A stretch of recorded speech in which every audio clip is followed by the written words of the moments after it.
Mummy 1.5 साल के पप्पू से मम्मी कहती है तेरा पापा आ गया, गेंद मार दे, गेंद मार दे, लो बल्ला मार दे, बल्ला। ये हाल है। क्या सिखा रहे हैं भैया तुम खुशी खुशी में? क्या बता रहे हैं औलाद को? आज नारद जी ने आके धर्मराज युधिष्ठिर को सावधान कर दिया कि तुम जिनके लिए रो रहे हो उनका रोना बंद करो, वो तो मुक्त हो गए, धाम मिल गया। अब तुम्हें खुद के लिए रोना पड़े उससे पहले तुम बिस्तर बांधो और मेरे साथ चलो, मैं लेने आया हूँ। उन्हें विदर संत आए थे, मैं तुम्हें लेने आया हूँ। और देखिए संत ने कह दिया कि तुम मेरे साथ आ जाओ, और हम अगर नहीं आते हैं तो समझ लेना तुमने कांटों का रास्ता चुन लिया है, तुम्हें अब रोना ही रोना है, दुखी दुखी होना है। क्योंकि संत से तुम्हारा कोई ऐसा रिलेशन नहीं है। संत खाम खा तुम्हें क्यों अपने पीछे ले जाएंगे? क्यों तुमसे कहेंगे कि तुम आओ हमारे साथ, आओ हमारे साथ, है हम मिल के रहेंगे। अरे संत ने मिल के रहेंगे ये कह दिया तो हमारी सारी दुनिया में आग लग जाए तो हमें संत के साथ ही जाना चाहिए। क्योंकि इतिहास यही कहता है कि संत के साथ ही कष्टों का अंत है, बाकी तो कष्ट दुख पाप जिंदगी भर भोगने पड़ते। पांचों पांडवों ने द्रौपदी के साथ में परीक्षित को बुलाकर आसन दिया और उसे राज्य का ज्ञान सिखाया, राजा का धर्म सिखाया, प्रजा का पालन करने की बोध दिया। राज धर्म का ज्ञान देकर पांचों पांडव ने परीक्षित को राजा बना दिया, राजगद्दी पर बिठा दिया। और धर्मराज कहते हैं कलि शयानो भवति आगम्यम षष्ठमासा गति पुण्याः। हे पुत्र 6 महीने में कलयुग का आगमन होगा हस्तिनापुर में, और जब कलयुग आएगा तो चारों तरफ हिंसा और लालच फैल जाएगा, चारों तरफ स्वार्थ फैल जाएगा, तब तुम्हें अपने राज्य को बचाना पड़ेगा। जब कलयुग आएगा तो पुत्र ने पूछा पितामह दादाजी से, धर्मराज युधिष्ठिर से, कलयुग आएगा तो मैं कैसे पहचानूंगा? तो धर्मराज कहते हैं जब कलयुग आएगा तो वो अपने निशान लाएगा, अपने चिन्ह लाएगा, अपनी पहचान लेकर आएगा। क्या पहचान होगी? तो कहा ये वे सर्वधर्मणि, ये वे सर्वधर्मणि सुरभि योग दुःखशः यदम लक्षणाम धेनूनाम ये वे गोपाल प्रियणी। जब कलयुग आ जाएगा तो लोग गाय को मारेंगे और मारकर दूध निकालेंगे। जब कलयुग आ जाएगा तो लंगड़ी गाय रास्ते में मिल गई तो लोग लात मार के जाएंगे, उसे कोई रोटी नहीं, लात मारेंगे, उसे रास्ते से हटाएंगे, पीटेंगे। कलयुग का लक्षण है, कलयुग का लक्षण। अभी हम लोग महाराष्ट्र से जब इधर आए ना गुरु पुण्यों पे वृंदावन, तब हमने शिवपुरी और गुना के बीच में एक कहानी देखी है। कथा आ गई है तो याद भी मुझे जल्दी आ गया, तो अच्छी बातें बता दो। शाम के लगभग 6 साढ़े 6 बज रहे थे महाराज। हाईवे के बगल में लोगों के घर हैं, गैया मैया चर के आके वहां खड़ी, दूध निकालने के लिए आए थे लोग। हम गाड़ी में से हमने जो हाल देखा वो बता रहे हैं। उसकी जो पत्नी है ना, वो पत्नी डंडा लेकर के गाय के सामने खड़ी और वो रस्सी बांधकर पैरों में दूध खींच रहा। गाय ने जैसे ही पैर को ऊंचा नीचा किया, उसकी पत्नी ने उसके मुंह पे डंडा मारा, गाय के मुंह पे डंडा। ये गुना की और शिवपुरी के बीच की बात है। तब भगवान कह रहे हैं, धर्मराज अपने पुत्र को बता रहे हैं परीक्षित को कि जब कलयुग आ जाएगा तो लोग गाय को मुंह पे मारेंगे, डंडा मारेंगे, दूध नहीं दिया तो पिटाई करेंगे, दूध नहीं दिया तो गाय की पिटाई करेंगे। गाय पिट रही है और जन्म देने वाली माता भी पिट रही है, दोनों माताओं पर कुठारा घात हो रहा है। हम कब जागेंगे? ये कथा क्यों सुन रहे हैं? हम क्यों कथा करवा रहे हैं? हम कथा क्यों सुनते हैं? हम क्यों विद्वानों को बुलाते हैं, आचार्यों को बुलाते हैं? इसीलिए बुलाते हैं कि इस कलयुग में हमारा इलाज करो, हमारा इलाज करो, इस कलयुग रूपी राक्षस को बांधो, इसे मारो। तो भागवत ही ये परम साधन है जो कलयुग में हमें औषधि देकर कलयुग जैसे राक्षस को बांध सकता है, मार सकता है।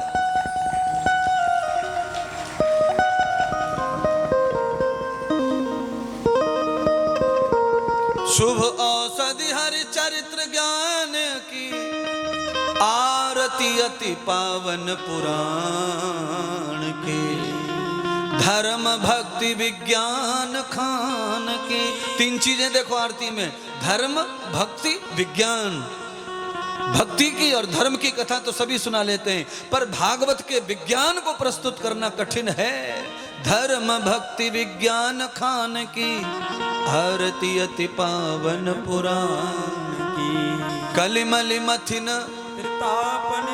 हाँ, कलयुग में तीनों प्रकार के दुखों को निवारण करने का काम अगर दुनिया में करेगी तो केवल भागवत करेगी। कलिमलि मथिन त्रिताप निवारण, जन्म मृत्युमय भव दुख तारण।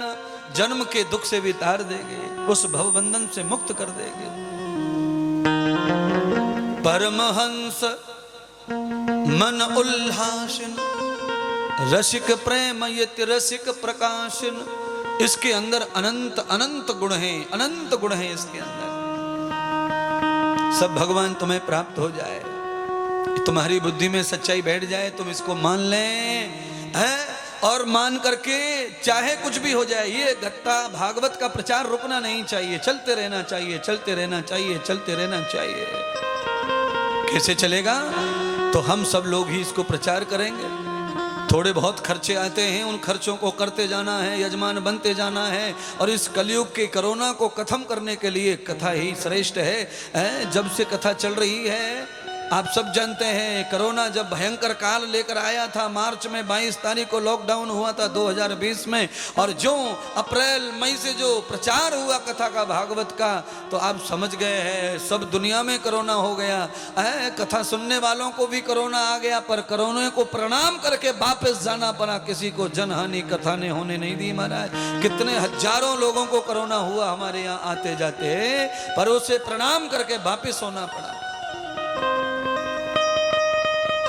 कलयुग आए तो आने दो, आए और चला जाए, हमें क्या फर्क पड़ता है उससे। दुनिया सबके लिए बनी है तो कलयुग के लिए भी बनी है। परमात्मा ने युग बनाया है तो वो भेजेगा तो आएगा, आने दे, पर हमारा कुछ मत, हमसे मत टकराओ। और कलयुग सच में उनसे नहीं टकरा सकता है जो भागवत सिर पे रख लेते हैं, कलयुग उनसे टकराता नहीं है।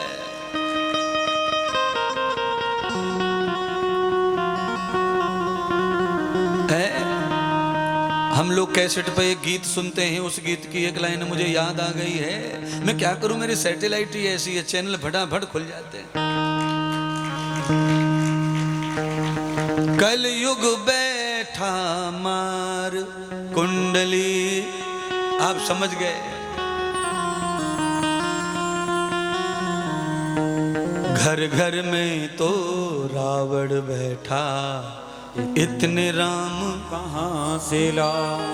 हाँ, घर घर में तो रावण बैठा, कुंडली मारकर बैठ गया है कलयुग। मैं तो कहता हूँ जिसने भी ये भजन लिखा और गाया होगा उसको प्रणाम कर लो, बहुत ही जोरदार और सही शास्त्र लिखा हुआ है।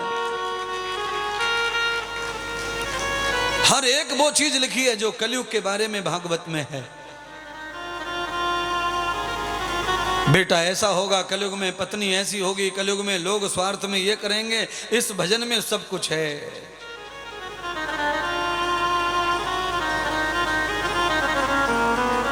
आज हस्तिनापुर नरेश बन गए परीक्षित महाराज।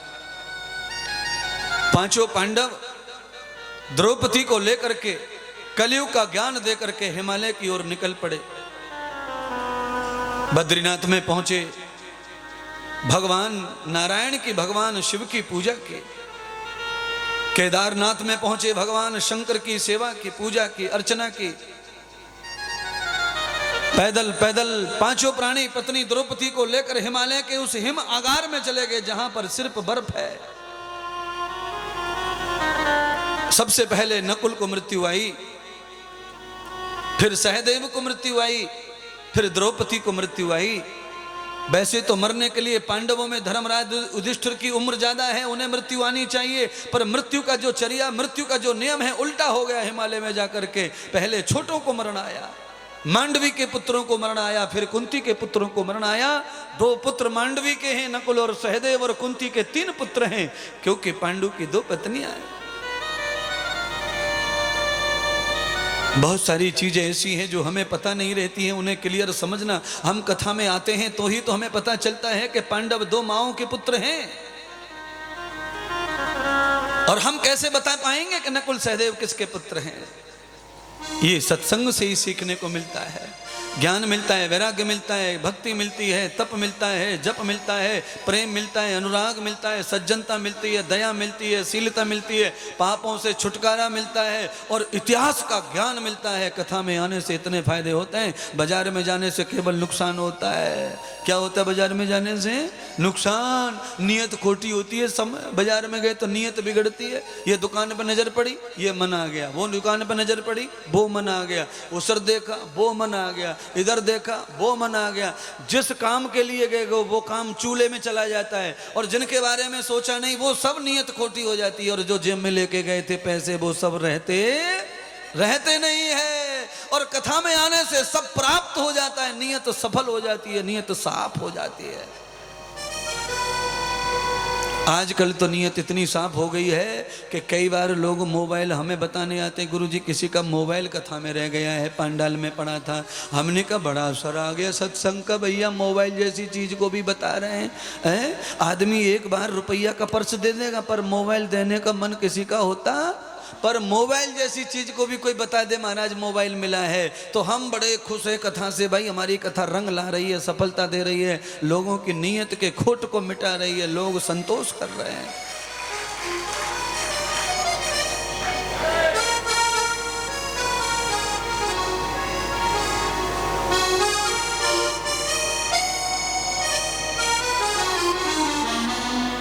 द्रौपदी स्वर्ग चली गई, भीम स्वर्ग चले गए, अर्जुन स्वर्ग चले गए, धर्मराज को मरण नहीं आ रहा है। ये वे कर्म लक्षणम। सौनक जी ने पूछा गुरुदेव सूत जी से, ऐसा क्या कर्म पांडवों में धर्मराज ने किया जो मृत्यु नहीं आ रही है? ये वे कर्म लक्षणम अंगम अंगम कृतम भू। धर्मराज का पैर कट के गिल गया, गर गया, नीचे से पंजे गल गए, उंगलियां कट कट के गल गल के जा रही हैं, पर मौत नहीं आ रही है। उंगलियां गल के एक एक उंगली कट कट के जा रही है, टुकड़े टुकड़े हो रहे हैं, बर्फ से पिघल पिघल के मर रहा है, पर मरण नहीं आ रहा है। ऐसा क्या किया धर्मराज ने जो धर्मराज को गल गल के मरना पड़ रहा है?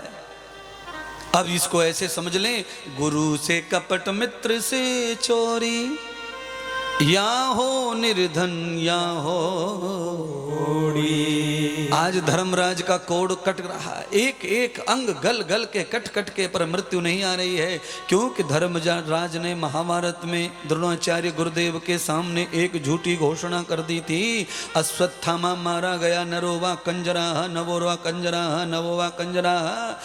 आकाशवाणी की ध्वनि में समझ नहीं पाए द्रोणाचार्य, नर है या हाथी है, 2 नाम थे। गुरु के साथ एक झूठ बोला, उस झूठ का दंड भोग रहे धर्मराज। 6 महीने हो गए गलते गलते गलते गलते गलते गलते। अंत में भगवान जब पाप खत्म हो गया, गुरुदेव का किया हुआ पाप जब मिट गया, तो धर्मराज को विमान लेने के लिए बैकुंठ से आया, गोविंद के लोक से आया। 5 पांडव द्रौपदी सहित 4 स्वर्ग में गए। धर्मराज अकेले हैं जिन्होंने दुख से मृत्यु को प्राप्त किया, अपने पाप को भोग के समाप्त करके बैकुंठ के लिए रथ लेने आया, सोने का बैकुंठ से, गौलोक से।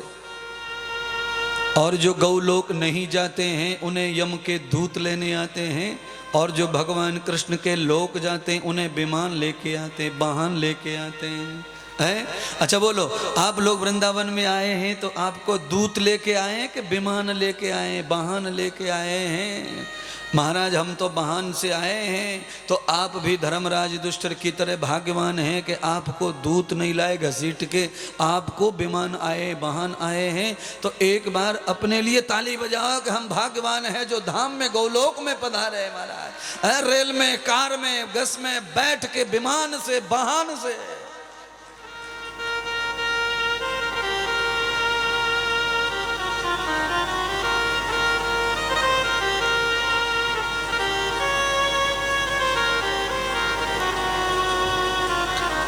धर्मराज दुष्टर ने विमान में बैठने से इनकार कर दिया, मैं नहीं बैठूंगा, मैं नहीं जाऊंगा।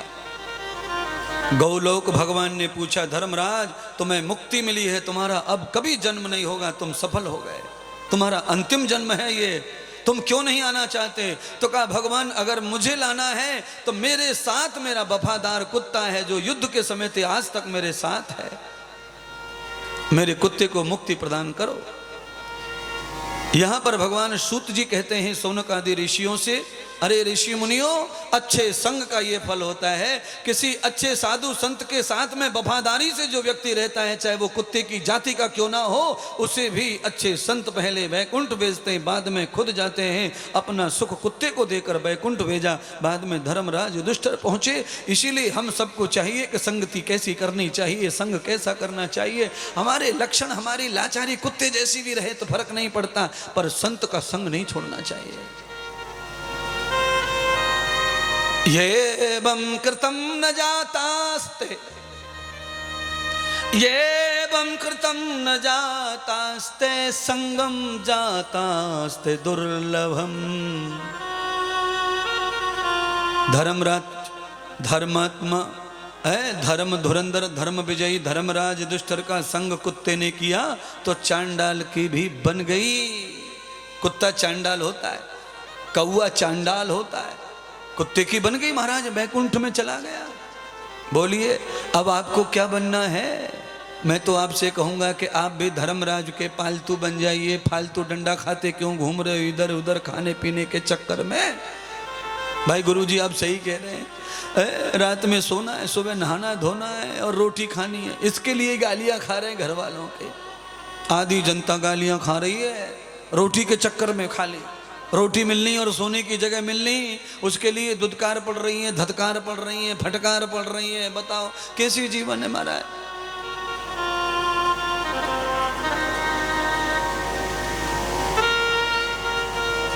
इसीलिए महात्मा इंद्रदेव का एक ही स्वभाव चल रहा है, एक ही धर्म चल रहा है। जिनको भी दुदकारे फटकारे पड़ रही हैं, चाहे वो माँ हो, चाहे वो पिता हो, चाहे पुरुष हो, चाहे नारी हो, वो सीधा किशोरी सेवा धाम से संपर्क बनाइए। ज़्यादा से ज़्यादा 2-3 महीने में ही बन के तैयार हो जाएगा। कम से कम 300 महिलाएं पुरुष रह सकते हैं। इतना काम तो मैं कर ही रहा हूँ कम से कम। और आज भी अगर कोई जाना चाहे तो महाराष्ट्र में आज भी 500 महिला बुर्द रह सकते हैं। इतना बड़ा वृद्धाश्रम वहाँ भी बनाकर 3 मंजिल का खड़ा हुआ है। आप किसी को भी गुलामी मत कीजिए और किसी का त्रास मत सहन कीजिए। आइए, स्वागत है आपके और आपके बच्चों का। आपके कुत्ते बिल्ली भी साथ में लेके आइए, आप खाइए और कुत्ते बिल्ली को खिलाइए, पर आप त्रसित होके मत जिए, अपमानित होके मत जिए। जन्माष्टमी के निमित्त ये भागवत चल रही है और मेरा सौभाग्य है कि मुझे भगवान श्री कृष्ण के धाम में जन्माष्टमी उत्सव करने का सब अवसर प्राप्त हो रहा है। प्रथम बार जन्माष्टमी का उत्सव मुझे करने का मौका मिल रहा है। वैसे तो पिछली जन्माष्टमी, पिछला श्रावण भी मुझे कथाओं में गुजरा, पर इस बार हम भव्य दिव्य जन्माष्टमी का उत्सव करेंगे, क्योंकि पिछली बार हम भाड़े पर थे, भगवान को मनाने में, खुशी देने में लाचार थे। इस बार भगवान ने अपनी जगह कर दी है, तो भगवान का झूला उत्सव होगा वृंदावन में विशेष रूप से, और कृष्ण कृपा यज्ञ होगा। इसलिए मैं चाहूँगा मेरे जितने भी शिष्य भक्त हैं, कथा से जुड़े, टीवी से जुड़े या मंत्र दीक्षा से जुड़े, वो सब झूला महोत्सव में शामिल हों और कृष्ण कृपा यज्ञ में शामिल हों। अरे गोपियों ने 11 दिन भूखे रह के कृष्ण को अवतार किया था, तो हम लोग एक दिन यज्ञ करके भगवान का अवतार करेंगे। रात में भजन संध्या होगी और रात में लाइव टेलीकास्ट आप भगवान का झूला उत्सव देखेंगे। शीघ्र अपने नाम भेजिए, रजिस्ट्रेशन करिए। ये मौका हमसे चला ना जाए, क्योंकि सब कुछ मिलेगा पर भगवान के जन्मदिन का आनंद हमें मिलने वाला नहीं है। वाला लीजिए आनंद उसका। अपने नाम जल्दी से फोन लगाओ, व्हाट्सएप पर नंबर भेजो, जल्दी से नाम चार्ज करो, अपने नाम भेजो। और जो लोग अपने घरों में भी उत्सव मनाते हैं उनको हम आमंत्रित करते हैं, वो यहाँ आके उत्सव मनाइए भगवान के चरणों में, उनके धाम में यहाँ आके भगवान के उत्सव मनाएंगे। और ये निश्चय हो गया है उस दिन बड़ी परिक्रमा करेंगे गोविंद को, जहाँ भी मिलेंगे गोविंद हलाते जाएंगे, निलाते जाएंगे। महाराज बड़ी विशेष परिक्रमा होगी उस दिन, कृष्ण कृपा महायज्ञ होगा। और रात को 10:30 से 12:30 बजे 2 घंटे करके भगवान का जन्म उत्सव का झूला महोत्सव भी किया जाएगा। आप सब लोग झूला महोत्सव में शामिल हों, महायज्ञ में शामिल हों।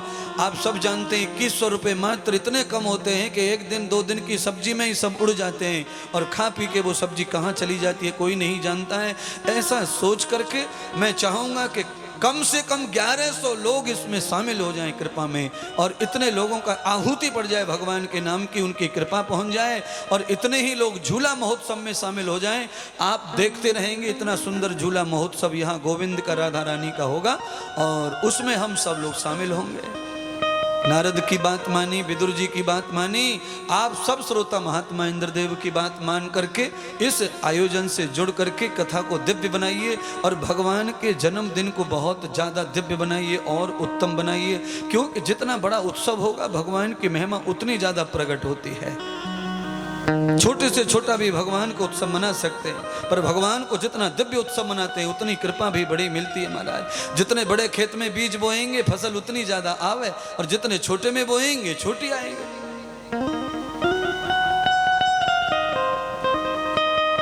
पांचों पांडवों का कल्याण अपने अपने कर्म के आधार पर हो गया। बाद में राजा परीक्षित ने निश्चय कर लिया कि एक बार मुझे अपने राजधानी को निखारना चाहिए। घोड़े पे सवार होकर राजा परीक्षित हस्तिनापुर में भ्रमण कर रहे हैं। जैसे ही पूर्व दिशा में गए सूर्य का दर्शन किया, देखा कि सरोवर के तट पर एक काला सा आदमी बैठी हुई गाय में लात मार रहा है और लंगड़े बैल को डंडों से पीट रहा है। 2 काम, बैठी गाय में लात और लंगड़े बैल में डंडे। बैल को तो सभी पीटते महाराज,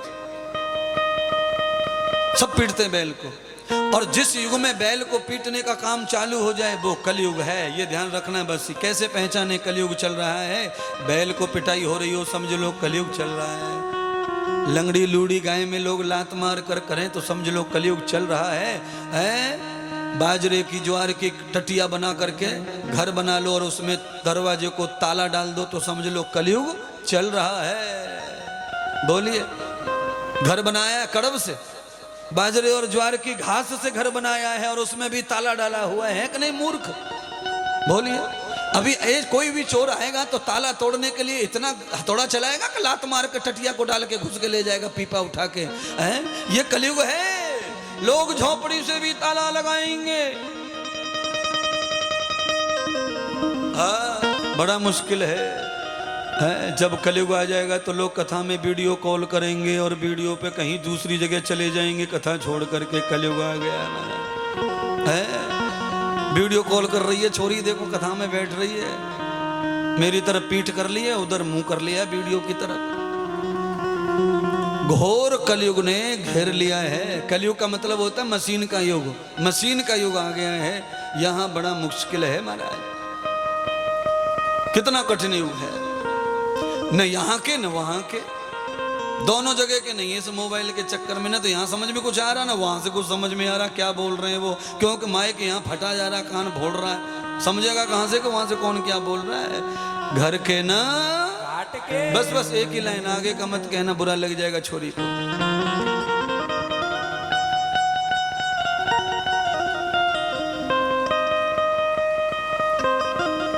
परीक्षित महाराज ने कल पुरुष को युद्ध में हरा दिया। कल पुरुष ने कहा महाराज आप हस्तिनापुर के ही दयालु शील स्वभाव है, मुझे माफ कर दो, मुझसे गलती हो गई। राजा ने माफ कर दिया। कलयुग ने स्थान मांगा रहने के लिए, राजा ने 4 जगह स्थान प्रदान किया। आपने सब कथाएं सुनी है। चरित्रहीन स्त्री में, हिंसा में, मदरा और जुआ में, चारों जगह कलयुग ने पसंद नहीं की। तब राजा ने सोचा सच में ये परेशान रहेगा, ऐसी जगह है, इसको एक अच्छी जगह बताएं। तो राजा ने कहा ये बते स्वर्णम विभूषितः, जो सोना छल कपट से खरीद के बनाया हो आभूषण के रूप में, उस आभूषण में तेरा प्रवेश हो जाए। प्रवेश हो गया। जैसे ही छल कपट के सोने में प्रवेश हुआ, तो कलयुग राजा परीक्षित के कुबेर खजाने में रखे हुए मुकुट में प्रवेश हो गया। राजा घर पहुंचे, कुबेर के खजाने में गए, उसी मुकुट को हाथ लगाया और सिर पे पधरा लिया। पहले तो कलयुग पास में था, अब तो बुद्धि में आके बैठ गया। जैसे ही कलयुग बुद्धि में बैठा, राजा को उधर खींचने लगा जहां राजा ने जगह बताई, हिंसा में, मदरा में, जुआ में। अब तो राजा घोड़े पे सवार होकर धनुष बाण लेकर जंगल में निकल पड़े और हिंसा करने के लिए बावले हो गए, हिरण के पीछे भागे चले जा रहे हैं, हिरण का शिकार करने। दिन भर पाप किया, निर्जीवों को मारा। शाम हो गई, अस्त हो गया सूर्य, राजा को प्यास लगी, राजा व्याकुल हो गए। अब कहां जाएं? अब तो राजा के अपने ही प्राणों पे संकट आ गया। राजा व्याकुल हो गए, घोड़े से उतर गए, पानी ढूंढ रहे, कोई पानी पिलाओ, कोई प्राण बचाओ। दूसरे के प्राणों को दुख देने वाले, अब राजा तुझे कौन सुख देगा, कौन पानी पिलाएगा? हस्तिनापुर के राजा परीक्षित को आज पानी पिलाने वाला कोई नहीं है। जिनकी सूरत देखने के लिए लोग घी के दिए जलाते थे, आज उन्हें पानी देने वाला नहीं है, मांगने से भी पानी नहीं मिल रहा है। राजा भटकते भटकते समक ऋषि की कुटिया पर पहुंचे, दरवाजा खुला था। राजा ने आवाज लगाई, अरे महात्मा, अरे सन्यासी, मैं हस्तिनापुर नरेश राजा परीक्षित प्यासा हूं, जल पिलाओ, मेरे प्राण खतरे में है, पानी दो। पानी पीने के लिए अपना कार्य, अपनी सेठगिरी, अपनी महागिरी बतानी नहीं चाहिए। प्याऊ लग रही हो तो प्याऊ पे प्यासे को पानी के लिए मुंह झुकाना रहता है, अपना एड्रेस बताने की जरूरत नहीं है। राजा ने अपना एड्रेस बताया, मेरा नाम सुनेगा तो महात्मा निकल के बाहर आएगा, मेरा सम्मान करेगा, पानी पियाएगा। महात्मा समक ऋषि समाधि में बैठे थे। राजा चिल्ला चिल्ला के थक गए। अंत में राजा ने सुना ही नहीं, क्योंकि वो तो अंतरलोक में जा चुके हैं ऋषि, ऐसे कौन सुनेगा पाखंडियों की बात को। अंत में राजा क्रोधित हो गए, क्योंकि राजा हिंसा में कलयुग को डाल दिए और कलयुग खोपड़ी पर बैठा हुआ है, बुद्धि खराब कर दी कलयुग ने। और जिसकी खोपड़ी में कलयुग रहता है वो हर समय बुरा ही बुरा सोचता है। ऐसे लोग हर समय हर मौजूद हर जगह रहते हैं महाराज। राजा परीक्षित ने एक और पाप कर दिया, मरा हुआ सांप उठाया और राजा के गले में, राजा ने गले में डाल दिया ऋषि के। जैसे ऋषि के गले में सांप मरा हुआ पड़ा राजा का, स्वभाव से राजा पापी हो गए, क्योंकि संत महंत ऋषि मुनि का अपराध किया राजा ने, कैसे माफ करेंगे भगवान। धरती हिलने लगी, बाढ़ आ गई, बिना बादल के बारिश होने लगी, नदियां उफनने लगी। समक ऋषि के पुत्र ने देखा, ये अचानक ऐसा कैसे, बिन मौसम बादल कैसे आए हैं। जब पाप बढ़ जाते हैं तो बारिश में बारिश नहीं होती, सर्दियों में बारिश। जब लोग गर्मी चाहते हैं तब वर्षा होती है। उल्टा समय आ गया कलयुग में, और चौमासे बिना बारिश के ही निकले चले जा रहे हैं महाराज। सरंगी ऋषि ने श्राप दे दिया, हे राजा, तुमने जो मेरे पिताश्री का अपमान किया है, मरा शराब डाल के, मैं सरंगी ऋषि अपनी सारी तपस्या का व्रत लेता हूं कि अगर मेरा तप जप झूठा नहीं है और मेरे पितरों के प्रति मेरी भक्ति सच्ची है तो 7वें दिन ये सर्प जीवित होकर तुझे डस लेगा और तेरे कर्म का फल तुझे भोगना पड़ेगा। भागवत कहती है, नस्तम बेगो कर्मणाम, नस्तम बेगो मृत्यु नाम, नस्तम बेगो दुखानाम। आदमी की मरण, आदमी की मृत्यु, आदमी को दुख आता है तो उसके कर्मों से आता है, उसे कोई दूसरा दुख देता नहीं है। राजा परीक्षित ने आज दुखों की खेती बो दी तो फसल दुखों की काटनी पड़ेगी। सरंगी ऋषि ने श्राप दे दिया।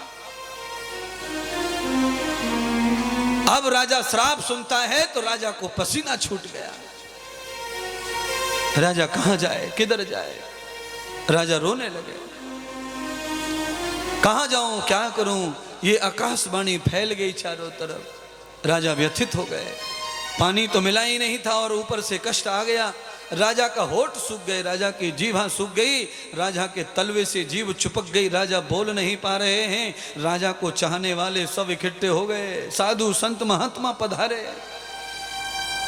महात्माओं ने राजा से कहा, राजन, आप अच्छे कुल के हो, इसीलिए हम तुम्हारी मदद करते हैं, पर तुमने संत का अपमान किया है, तुम्हारी मदद का धर्म नहीं बचता है। पर तुम्हारे माता पिता संतों के पुजारी थे, साधु संतों के सेवक थे, इसीलिए एक अपराध तुमसे हुआ है, उसे क्षमा करते हुए तुम्हारा हम साथ देंगे। इसीलिए हे राजन, तुम्हें अगर कुछ मार्ग चाहिए तो चले जाओ यहां से, भगवान सुखदेव जी के चरणों में चले जाओ, वो संत ही तुम्हारी रक्षा कर सकते हैं, अन्यथा तुम्हारी अब रक्षा होने वाली नहीं है। संत का श्राप कभी झूठा होता नहीं। आप समझ गए, 3 जगह पे संत हैं। श्राप देने वाला संत, अपमान सहने वाला संत और बचाने वाला भी संत। इसीलिए आप समझ लो, श्राप संत ने दिया, अपमान संत का हुआ, और अब संत ही इन्हें बचाएंगे। मैं आपसे फिर कहता हूं, संत इस दुनिया में अगर नहीं रहे तो तुम्हें बचाने वाला कोई नहीं मिलेगा, तुम्हारी मदद करने वाला कोई नहीं मिलेगा। आपस में ही तुम लड़ लड़ के मर जाओगे, परिवार के परिवार बिछड़ जाएंगे तुम्हारे। इसीलिए संतों की सेवा करो, संतों की रक्षा करो, गैया की रक्षा करो, सत ब्राह्मण की रक्षा करो, ग्रंथ की रक्षा करो, तो तुम कुछ दिन शांति से नाचते कूदते रह जाओगे। नहीं तो